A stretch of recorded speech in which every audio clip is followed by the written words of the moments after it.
dia juga ngebahas tentang 3 kata yang paling sulit diucapkan oleh orang dewasa, yaitu I don't know, aku tidak tahu. Baca buku seperti ini memang harus sabar sih, tapi sepertinya baca buku lain juga kan gitu kan. Apakah halangan terbesar dalam jalan pembersihan jiwa? Sibuk dengan aib dan masalah orang lain dan lupa terhadap kesalahan yang ada pada diri sendiri. OMG, gue banget. Nah, benar-benar kayak apa ya? Benar-benar kayak slice of life aja gitu. Kita bisa menikmati kok.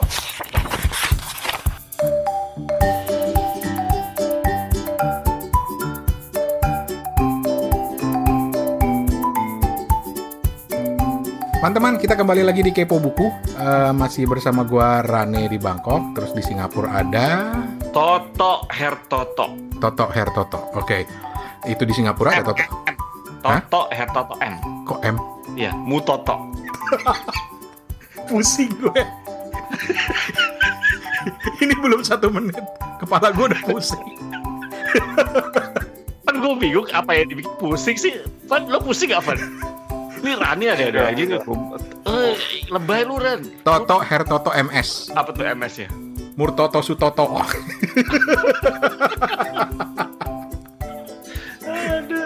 Dari Singapura, terus di Ambon seperti biasa yang paling kalem di antara kita bertiga. Selamat malam, Bapak. Mas, Kak. Ya, selamat malam. Halo. Gimana? Kemarin udah mulai menerapkan bukunya Pak Juliardi untuk investasi. Jadi sekarang lu investasi di mana? Di Apple atau di Google atau di mana? Di ini aja di Bursa Indonesia, Bang. Kirain. Ya, mungkin yang biarpun di Bursa Indonesia yang penting kan ininya dong, apa namanya, amount-nya, yang penting jumlahnya besar, kapitalnya. Steven kan tuh. Apa? Tapi kalau investasi gitu, kalau yang paling kecil tuh berapa sih? Berapa duit sih? Nah itu yang dinamain pasukan 1 lot. 1 lot? Iya. Maksudnya? Yang mungkin mau nyoba-nyoba dulu gitu. Ben, lu jangan ngomong yang teknis. Lan itu nggak tahu 1 lot itu apaan. Yang dimaksud 1 lot tuh berapa lembar saham gitu. Harus jelasin. Lama lah, udah bakalan seminggu episode kayak kelar jelasin ke Rane. Iya. Ya, mungkin kita bikin kuliah umum gitu ya. Jadi lu sekarang masih di level pasukan 1 lot? Iya, kurang lebih gitu. Asik.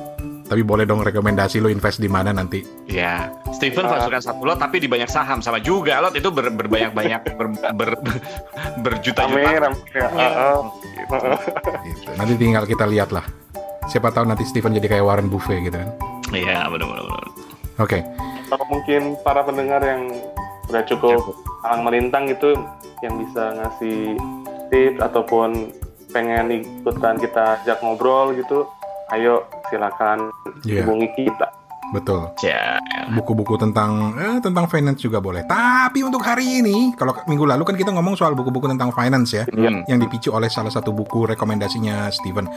Hari ini kita mencoba mengimbangi kehidupan. Apa tuh? Jadi kalau kemarin kita ngomong soal duniawi, soal finance gitu ya. Hari ini kita mau ngomong lebih kepada hal-hal yang bersifat spiritual. Oh, gitu. Apa itu? Nggak tahu spiritual apaan sih, Tok? Enggak kayak buku apaan.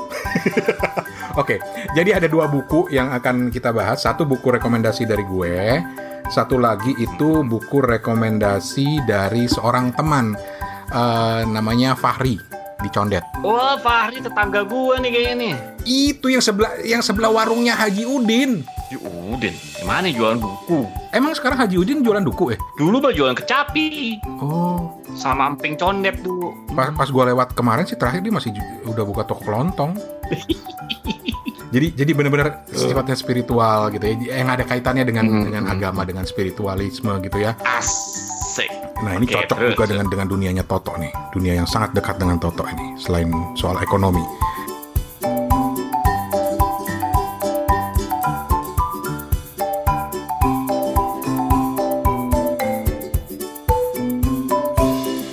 Jadi yang pertama mungkin kita akan dengerin dulu Fahri. Fahri ya, Fahri itu gue suka banget nih sama rekomendasi buku dia karena apa yang ada di pikiran lo, ini terutama buat Toto ya, Apa yang ada di pikiran lo ketika gue bilang buku hadis? Apa yang ada di pikiran gue tentang buku hadis? Ya buku yang membahas tentang hadis. Apa sih maksudnya? Panjang atau gimana perlu pengkajian atau gimana gitu loh.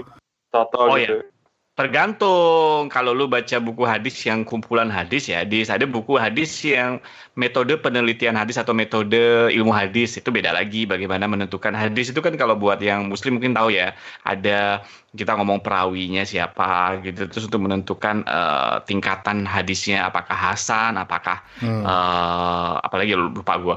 Jadi banyak gitu. Nah, itu ada ilmunya sendiri juga gitu. Oh, Fahri bakal membahas buku tentang yang terkait dengan hadis. Tetapi bukunya ini menarik karena ini buku yang hubungannya antara hadis dengan pendidikan gitu. Dan gue suka cara Fahri membahasnya karena praktikal gitu loh, dan dia bisa mengaitkannya dengan buku-buku lain gitu loh. Coba kita dengerin ya. Assalamualaikum. Halo Om Toto, Om Rane, dan Kak Steven. Kenalin, nama aku Fahri dari Jakarta, tepatnya di Condet. Jadi mungkin kebetulan dekat sama Om Toto. Aku mau cerita tentang buku yang pertama kali nge-trigger aku untuk jadi senang buat baca buku.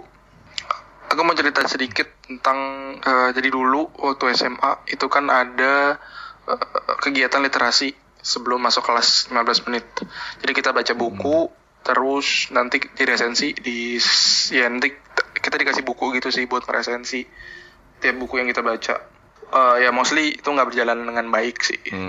Tapi ya itu udah cukup menunjukkan bahwa pemerintah udah mencoba meningkatkan literasi anak muda. Jadi ngomong-ngomong sebenarnya bukunya ini bisa dibilang buku agama gitu ya. Emang tentang sebenarnya isinya itu kumpulan hadis gitu. Tapi menurutku pelajaran yang bisa kita ambil gitu dari buku ini itu bisa banget diterapin untuk semua kalangan. Tapi emang menurutku yang aku paling rekomendasikan untuk baca buku ini itu untuk para tenaga pendidik dan orang tua. Entah itu yang baru mau jadi orang tua ataupun yang sudah jadi orang tua. Judulnya Bersama Rasulullah Mendidik Generasi Idaman, 45 Pola Pengajaran Rasulullah. Ditulis oleh Dr. Fadl Ilahi. Penerbitnya Pustaka Imam Syafi'i. Jadi awalnya itu pas baca buku ini sangat ragu gitu karena cukup tebal, sekitar 400 sekian halaman. Dan itu buku tebal pertama yang aku baca, dan non fiksi lagi kan. Cukup berat, itu hampir berapa bulan ya baru selesai karena memang awalnya itu aku nganggep diriku tuh bukan orang yang suka buku. Tapi waktu itu aku coba nantang diri, dan alhamdulillah akhirnya selesai. Dan menurutku ini buku sangat cocok ya untuk mereka yang mau mengajar, karena di dalamnya itu bahkan sampai diperlihatkan sampai kondisi murid, terus pemilihan tempat dalam mengajar, pemilihan waktu dalam mengajar, sangat-sangat diperhatikan di sini.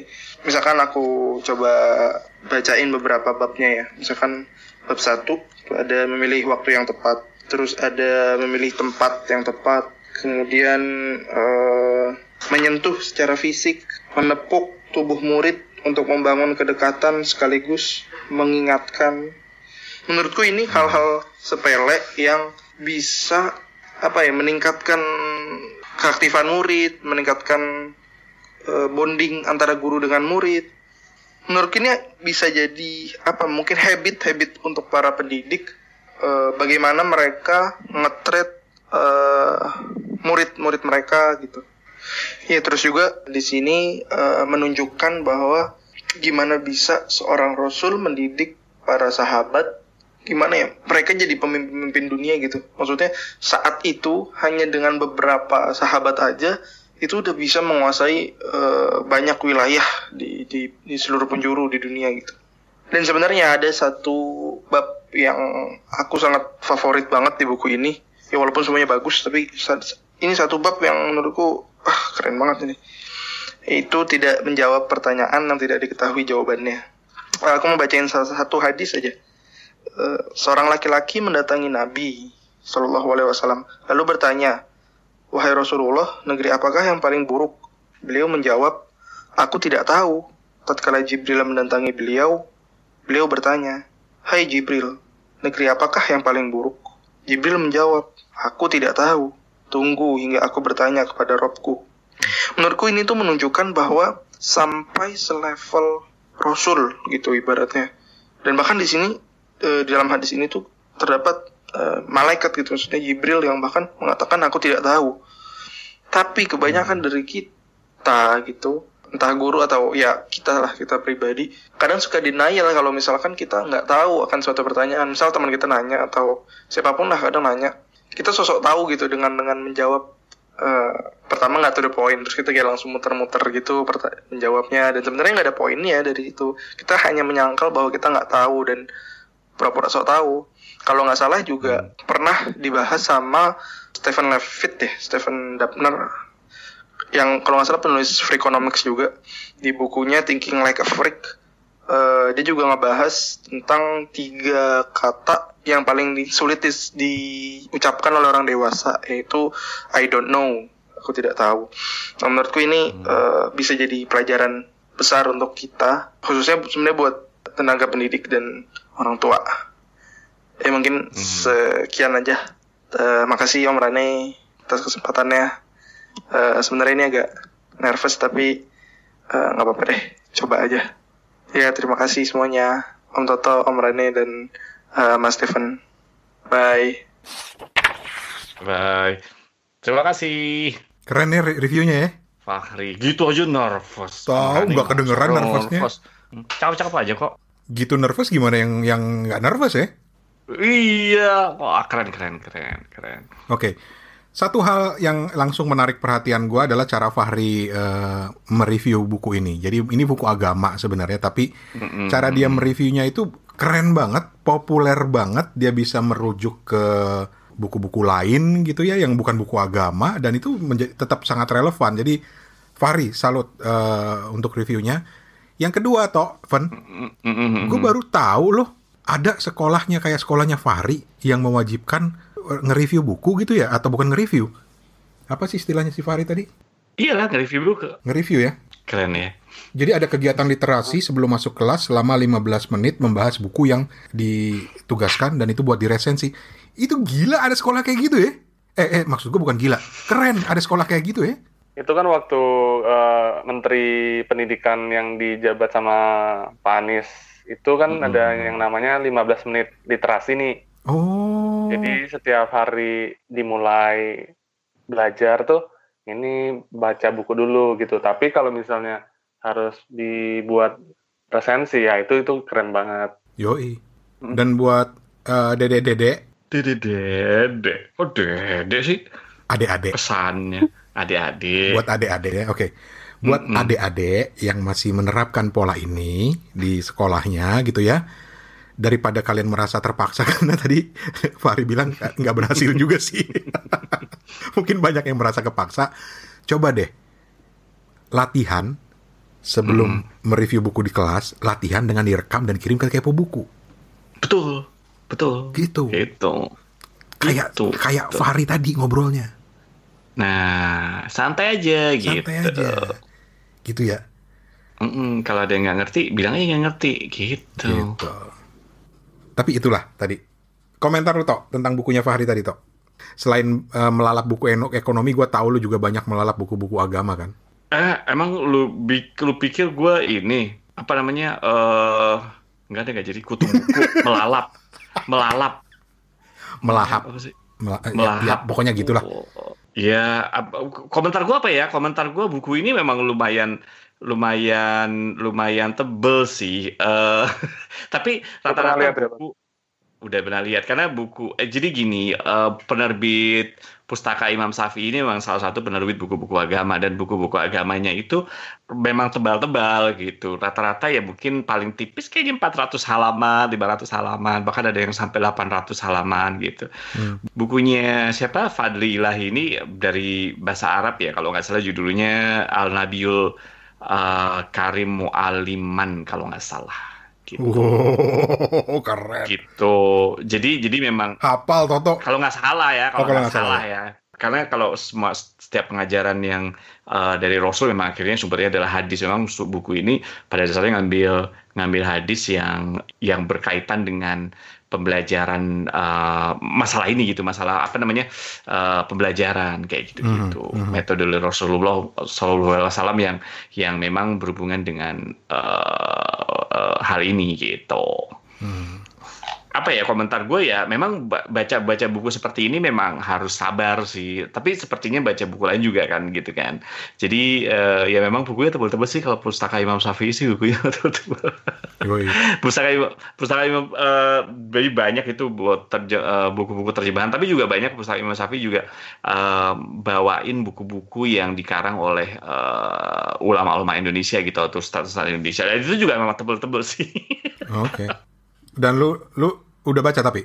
Yang ini kayaknya gue belum baca yang ini. Gue pernah lihat bukunya, kalau nggak salah karena bukunya Fadil Yahidi juga termasuk yang kayak terkenal juga deh kalau dalam bahasa aslinya kalau nggak salah. Oke. Gitu.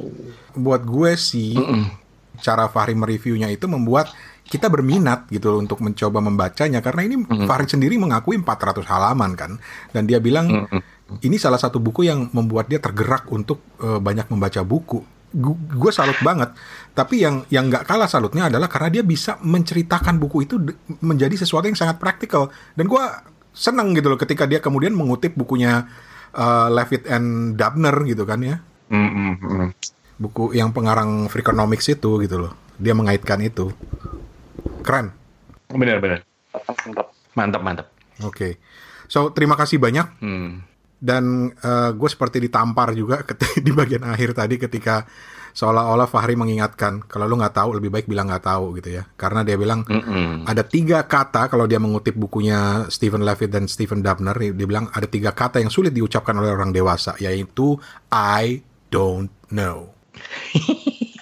Sok tahu yang ada gitu, malah jadinya mislead gitu ya, malah jadinya salah gitu. Iya betul. Dan gue jadi agak malu karena gue kan sekarang lagi berurusan dengan klien kembali gitu kan, dan klien tuh suka banyak pertanyaan, dan kalau gue nggak tahu gue selalu berusaha untuk muter-muter dulu. Tambah ketahuan kalau nggak tahu gitu ya. Tambah ketahuan. Jadi ya kalau nanti klien nanya, gue akan langsung aja bilang deh, saya diajarin Fahri untuk bilang I don't know. Yang aku pengen tanyain ke Mas Toto, ini bukunya berarti dianjurkan atau mungkin apa ya, direkomendasikan untuk siapa sih sebenarnya, untuk kalangan pembaca muda atau kalangan pembaca yang seperti tadi dibilang guru gitu, ataupun tetuah yang Mas Toto lihat? Kalau menurut gue sih dua-duanya sih, Fen. Kalau buat yang para pendidik, terutama para pendidik, dan pendidik ini kan luas ya gitu kan. Maksudnya bisa jadi guru, bisa jadi juga orang tua gitu. Kalau menurut gue sih penting-penting aja membaca, karena ini salah satu metode pendidikan juga kan gitu. Ya, betul. Satu hal lagi, gue tuh berharap lebih banyak orang yang bisa menceritakan atau menyampaikan soal agama gitu ya dengan cara yang sesimpel ini, semenarik ini, sehingga menarik perhatian orang untuk kemudian mendalaminya gitu loh. Betul. Oke. Baiklah, terima kasih banyak Fahri di Condet. Ditunggu lagi review-reviewnya. Terima kasih banyak. Nah, sekarang kita masuk ke buku berikutnya. Masih nggak jauh-jauh dari hal yang bersifat spiritualitas, tapi sebentar lagi.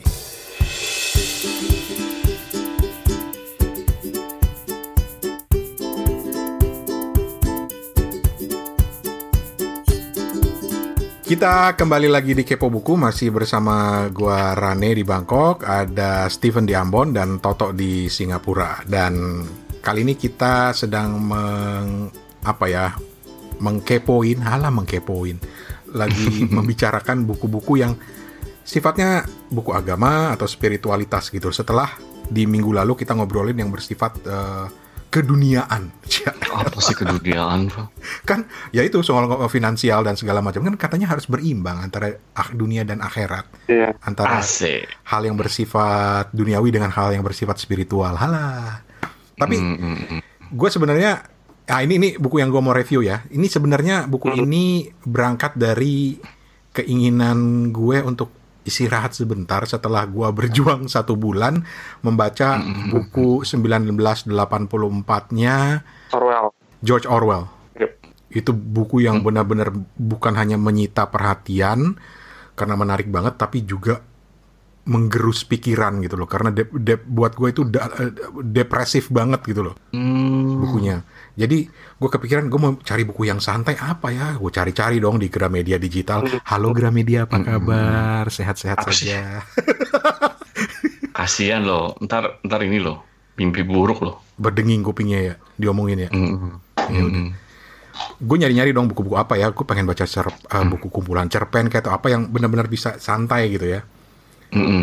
Terus tiba-tiba gue ketemu buku ini, Kitab Komik Sufi. Oh, Kitab Komik Sufi. Kumpulan kisah sufi dalam komik. Pengarangnya keren kan?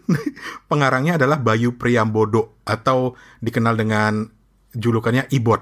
Satu gimana Pak? Judulnya apa? Kitab Komik Sufi. Terus apa lagi lu tadi bilang? Kumpulan kisah sufi dalam komik. Lu kenapa ketawa? Maksud gue kan biasanya judul misalnya apa gitu, terus lu jelasin gitu ya. Iya, gue tahu kalau kitab komik sufi itu berarti kumpulan kisah sufi dalam bentuk komik. Alah, judulnya kayak gitu, Toto. sorry ya, berarti gue ketawa itu. Ya, kaget gue pikir apa.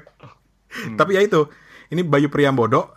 Bayu Priambodo ini menarik loh profilnya, karena dia ini, kalau ngelihat profil di bukunya ya, dia itu menempuh pendidikan di Fakultas Seni Rupa dan Desain di Universitas Trisakti di Jakarta. Kemudian dia belajar di, ini gimana gue bacanya di Paris nih, tapi nama kampusnya École d'Art d'Art pada gue tahu. Maris Eloy, gitulah kurang lebih lah di Paris, Prancis gitu loh. Tapi yang menarik adalah dia memang sudah lama tertarik pada hal-hal yang bersifat tasawuf gitu ya, kajian-kajian tasawuf atau sufi, tapi dia semakin berminat ketika dia di Perancis mengikuti satu tarekat sufi asal Maroko. Oke.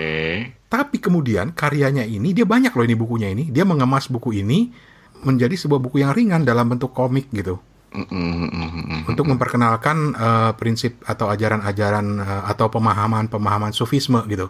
Dan ini dia ambil sumbernya itu dari beberapa buku-buku sufi klasik seperti bukunya Al-Ghazali, Ihya Ulumuddin, dan bukunya Fariduddin Attar. Oke.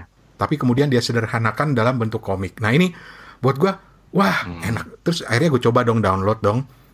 Gue coba baca-baca gitu. Wah, simple, pendek-pendek gitu, ceritanya lucu-lucu tapi dalam-dalam gitu.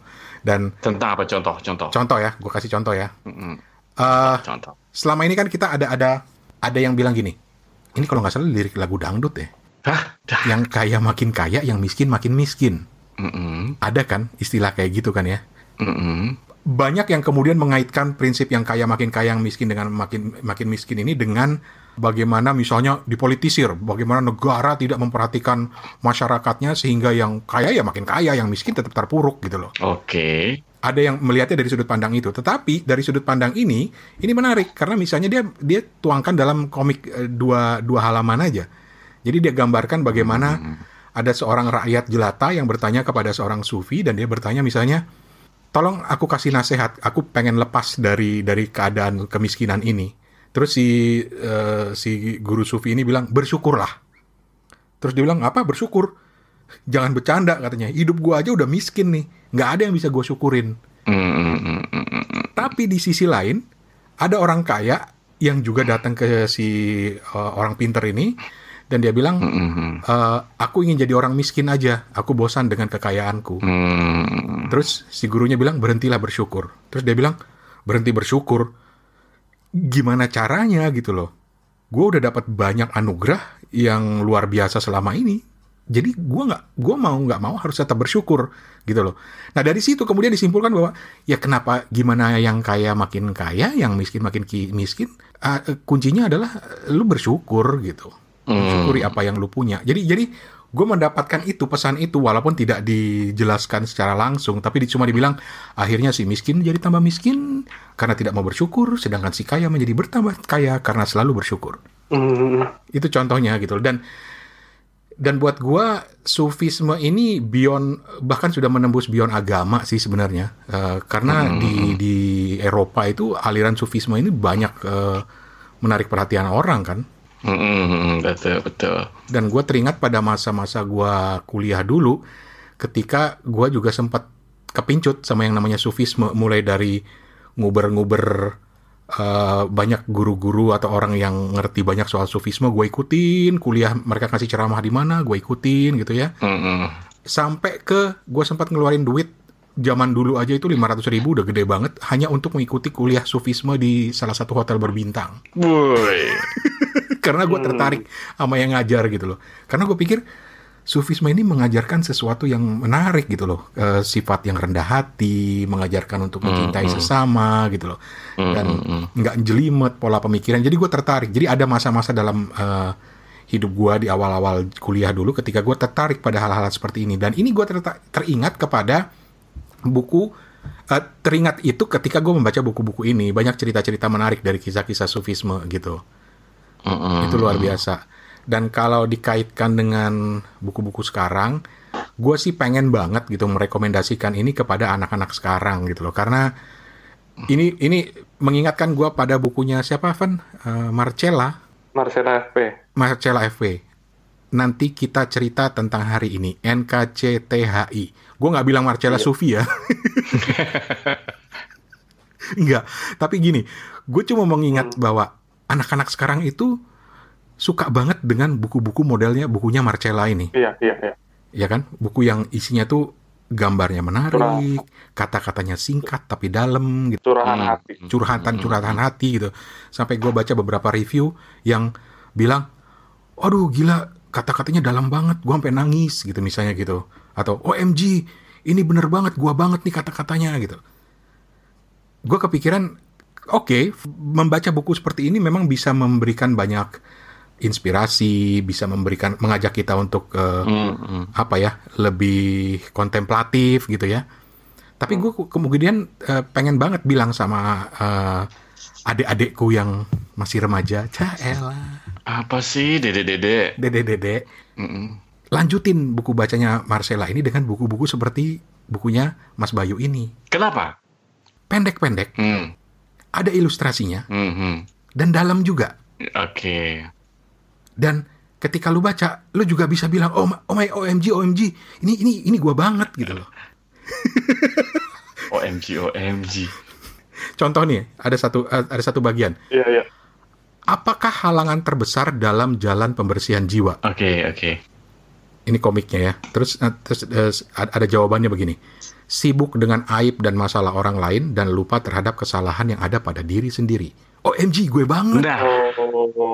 Gue banget OMG. Gitu. Jadi buat gue itu menarik gitu loh, bahwa memang buku-buku yang bersifat kontemplatif kayak bukunya Marcella itu menarik, dan ini juga bisa direkomendasikan karena bentuknya sama, singkat-singkat, ada ilustrasinya, dan mudah-mudahan nanti kalau lu bisa tertarik baca buku Marcella, lu tertarik untuk membaca kajian-kajian yang lebih dalam gitu, yang lebih panjang, sama dengan ketika lu membaca buku-buku tentang kitab komik sufi ini, lu tertarik untuk mengkaji lagi lebih dalam, bukan hanya mungkin tentang sufisme, tapi mengkaji tentang diri lu sendiri, tentang keimanan lu, tentang spiritualitas lu gitu. Gitu sih. OMG nggak toh? OMG deh. Jadi ini tuh ilustrasinya bagus. Jadi dia yang bikin naskahnya plus komiknya gitu ya. Kayaknya ada ilustratornya deh. Nggak ada orang yang lain. Oh, berarti dia sendiri yang bikin nih, keren. Oh iyalah, wajar lah, dia kan anak desain. Iya, dia anak desain. Betul. Terus kenapa? Tadi gue mau nanya apa ya, lupa gue jadinya. Lu sih. Jadi dia ilustrasinya bagus. Ya, ilustrasinya bagus. Bagus. Benar-benar kayak komik gitu loh. Dan paling banyak tuh 4 panel. Jadi 2-4 panel lah. Jadi lu ngedapetin ini versi e-booknya? Versi e-booknya. Kindle lah. Gramedia. Oh, Gramedia. Oke. Iya, bahasa Indonesia ini. Loh, Kindle emang nggak ada bahasa Indonesia ya? Gue kira ada. Nggak tahu. Udah? And your point B? Udah itu doang sih. Alah. yang aku lihat di komiknya ya di ini, meskipun setelah aku cek memang Mas Ibot nih langsung dibilang kok nih tentang komikusnya gitu, tentang si penulisnya gitu, Mas Ibot, dan ilustrasinya Mas Ibot nih juga keren-keren ya Bang Rane, Yoi. dengan karikatur yang simple tapi nggak juga terlalu banyak kalimatnya, balon katanya juga nggak jelimet ya. Kita lihat di sini benar-benar kayak apa ya, benar-benar kayak slice of life aja gitu. Kita bisa menikmati kok. Aku kira nanti aku baca nih, keren banget. Oke. Ada satu contoh yang kocak banget gitu, yang OMG banget juga buat gue sih. Halaman berapa nih? Tunggu, 66. Judulnya Pakaian Bagus. Jadi ini kisah tentang si Nasruddin Hoja. Suatu hari dia datang ke pesta besar di kotanya. Terus dia datang ke pesta itu, semua orang makan-makan gitu ya. Dia dikasih makanan yang sedikit di mangkok kecil gitu. Terus dia nanya, ini makanan apa ini? Terus dia bilang, teman, kalau yang enak-enak itu khusus VIP, yang pakaiannya bagus-bagus tuh yang di sana tuh. Terus dinunjuk ke gambar orang yang pakaiannya bagus, makanannya itu dalam piring yang gede gitu ya. Terus dia berkesimpulan, jadi aku tidak diberi makan enak karena tidak berpakaian bagus. Kemudian dia pergi, dia balik lagi dengan pakaian yang keren gitu kan. Terus disambut, dikasih makan dalam piring yang gede, persis sama seperti orang VIP tadi. Tapi yang menariknya adalah dia kemudian membuka pakaiannya, digambarkan di komik itu. Terus makanan itu dikasih ke pakaiannya, bukan ke dia gitu. Gitu. Iya. Jadi terhibur tapi juga ya Allah dalam banget artinya gitu loh. Gitu. Jadi kurang lebih seperti itu. Kalau teman-teman tertarik silakan. Banyak kok serinya, bukan hanya satu ini. Bukunya Mas Ibot ini ada banyak yang lain. Dan rasanya ini bisa menjadi sarana untuk refleksi ya. Mendapatkan inspirasi, mendapatkan ilham atau juga untuk refleksi. Gitu. Keren. Masalah yang tadi nggak bersyukur itu loh Bang Rane ya, Mas Soto. Kan kemarin aku baca di sebuah newsletter kan, terus di situ ada sebuah kisah orang ini nih, dia cerita dari awal dia kerja gitu, dia tiap kali ada pendapatan gitu, dia akan menyedekahkan 50% dari gajinya dia gitu. Yang mulai tadi dia paling awal dia kerja di entry level lah ibaratnya ya. Dan dia bisa hidup gitu loh, bisa tetap survive, dan di tiap kali ada kenaikan karir gitu, promosi di jenjang karir berikutnya juga tetap dia habitnya tetap sama gitu, ngasih sedekah ke 50%-nya ke orang lain. Dan alhasil singkat cerita dia-dianya ini sekarang udah malah lebih tinggi lagi gitu dalam lingkup pekerjaannya gitu, dalam penghasilannya, dan dia lebih lebih amazed gitu ngeliat, gue ternyata bisa ya untuk habit ini tuh juga selain membantu orang lain tuh juga ternyata membantu diri gue sendiri gitu untuk bersyukur gitu segala aspek level hidupnya dia gitu. Menarik ya. Yoi. Seru. Makanya hiburan banget setelah gue membaca buku yang berat gitu ya, kayak bukunya Orwell, kemudian gue menemukan buku yang simple tapi tetap dalam, ini jadi benar-benar terhibur gitu loh. Jadi ini ya, tapi dalam juga gitu kan. Dalam konteks yang berbeda. Cielah. Gitu. Kalau Mas Toto mungkin bisa ngasih apa sih sufisme itu untuk pendengar mungkin. Rasain lo. Wah, jangan tanya gue lah, kalau itu susah tuh, mau dibahas sampai kapan gitu. Berat. That's another level kalau gue bilang. Iya. Oke. Gitulah 2 referensi buku kita kali ini. Mudah-mudahan cukup memberi ilham buat teman-teman untuk mencoba membacanya pun. Dan mudah-mudahan ini memberikan ide juga untuk mencari buku-buku lain yang serupa dan bisa menyeimbangkan antara hal-hal yang spiritual dengan hal-hal yang bersifat kebendaan atau keduniawian gitu. Udah pakai Ustadz belum gue ngomongnya? Ya udah, bisa lo jadi MC-nya Mama Dede. Oh nggak bisa. Kenapa? Udah diambil Abdel. Kan temen lu itu dia Iya kan? Lu bilang sama dia sekali-sekali gue deh bawain gitu. Ya, ntar gue bilang sama Abdel, enggak, dia dipanggilnya Cing. Cing, sini gue sekali-sekali deh. Gue diomelin sama Dede ntar.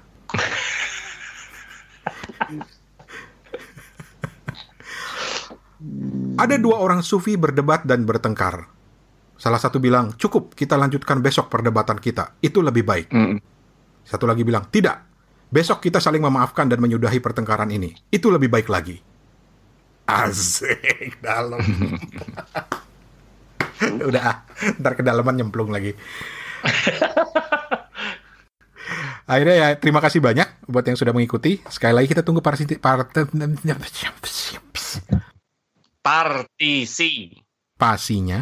dengan mengirimkan review-review buku kalian.